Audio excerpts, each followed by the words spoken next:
ଏଠି ଭାକୁର ମାଛକୁ ମୁଁ ଭାଜିକି ରଖିଦେଇଛି। ଆଉ ଏଠି ଆଳୁକୁ କିଛି କାଟି ଦେଇଛି। ଏଇଟା କଟା ପିଆଜ ଆଉ ଟମାଟୋ ଗୋଟେ କାଟି ନେଇଛି। ଅଦା ରସୁଣ ଶୁଖିଲା ଲଙ୍କାକୁ ବାଟି ଦେଇଛି।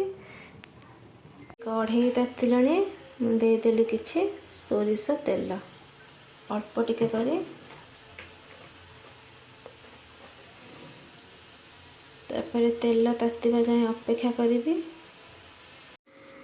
ତେଲ ତାତିଲାଣି, ଏବେ ମୁଁ ଆଳୁକୁ ପକାଇ ଭାଜି ନେବି।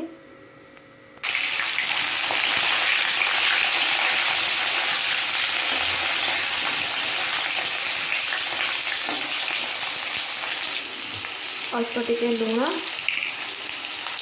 ଆଉ ହଳଦୀ ପକାଇଦେଲି।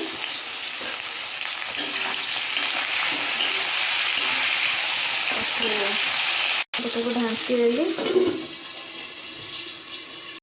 ଆଳୁ ମୋର ହେଇଗଲାଣି, ତାକୁ ଏବେ ବାହାର କରିନେବି। ଏବେ ଟିକେ ପକାଇବି ଚିନି,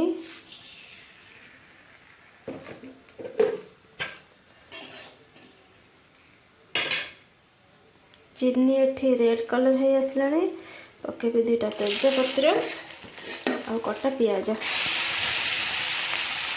ପିଆଜ ଏଠି ଟିକେ ରେଡ୍ କଲର୍ ହେବା ଯାଏଁ ତାକୁ ଭାଜିବି।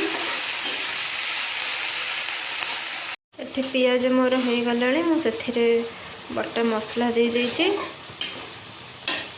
ତାପରେ ମୁଁ ଲୁଣ ହଳଦୀ ଲଙ୍କାଗୁଣ୍ଡ ଟିକେ ଦେଇଦେଇଛି।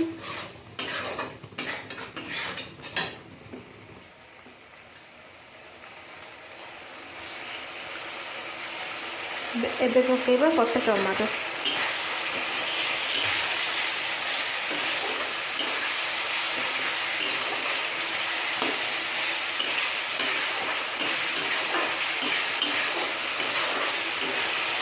ଏବେ ମସଲାଟାକୁ ଭଲସେ କଷିବି। ମସଲା କଷି ହେଇଗଲାଣି, ଏବେ ପକାଇବା ଭଜା ଆଳୁକୁ।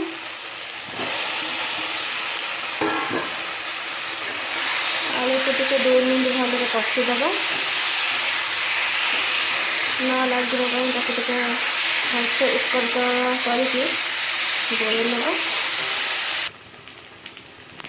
ମୋର ଟିକେ ମାଛରେ କଞ୍ଚା ଲଙ୍କା ପକାଇକି ଖାଇବା ପସନ୍ଦ, ଆଉ ମୁଁ ସେଇଟା ଭୁଲି ଯାଇଥିଲି, ଏବେ ପକାଉଛି।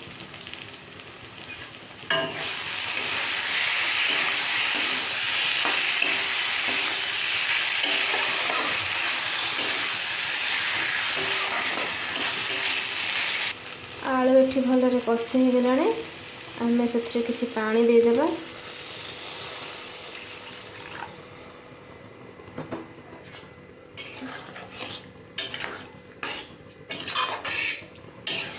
ଆଉ ତାକୁ ଫୁଟିବା ପାଇଁ ଛାଡ଼ିଦେବା। ଏଠି ଆମର ଆଳୁ ଝୋଳ ଫୁଟିଲାଣି, ମୁଁ ସେଥିରେ ମାଛ ପକାଇଦେବି।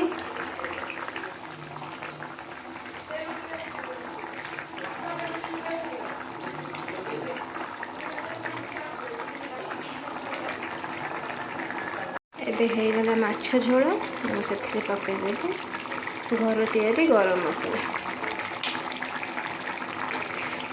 ଗୋଳେଇ ନେବା।